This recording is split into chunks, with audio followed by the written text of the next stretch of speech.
Hey, what's up? This is Todd Smith, and I'm back with another video. In this video, I want to talk about your clone. And in a recent interview, Fatboy Slim says you shouldn't have a clone because it's not the same as the original. He says everybody needs a 303. Though people might not know it, what you need is a real 303, not a clone.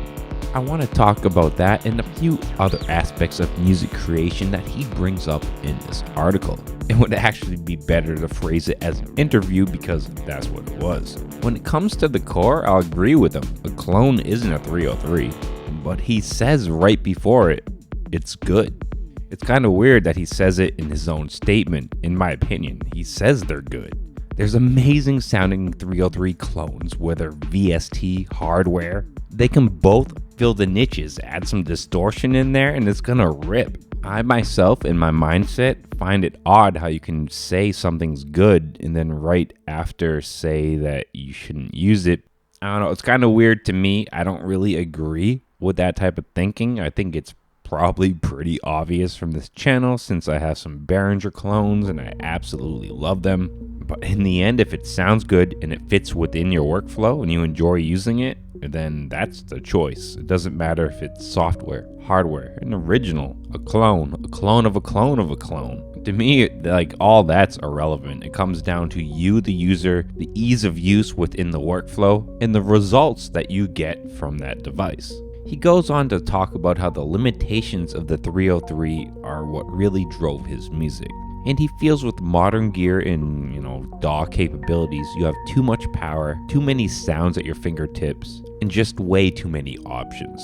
And I think as a person who doesn't know anything about gear, that can be the case. That is the hardest thing when you're entering the game, is you just have so many options and you have zero idea what you like. And the only thing you can go off is the limited experience you have, some videos you watch on YouTube, and the opinions that everybody will spew at you online.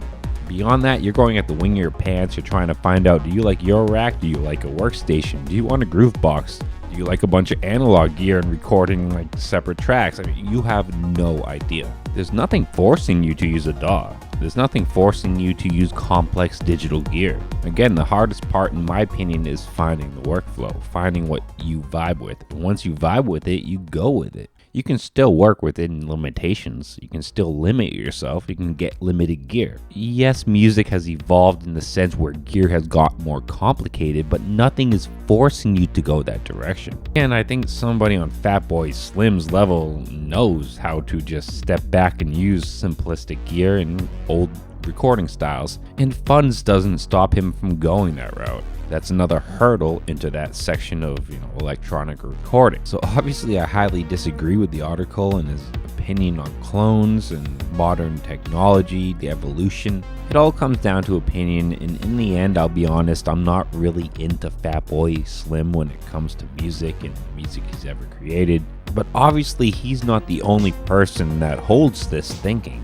There's many people within the space that hold this. It's definitely a topic that goes well beyond Fatboy Slim. So what do you guys think? Are clones worth it? Should you only go for originals? And has modern music made it so complex that you're just kind of losing joy within the music creation space? Or do you lie on the other side of the fence? Do you enjoy clones and what they offer? Do you feel modern technology is pushing tons of options and just gives the individual, variant places to play? I would love to know your opinions, and as always, stay positive, stay creative, support each other, and peace.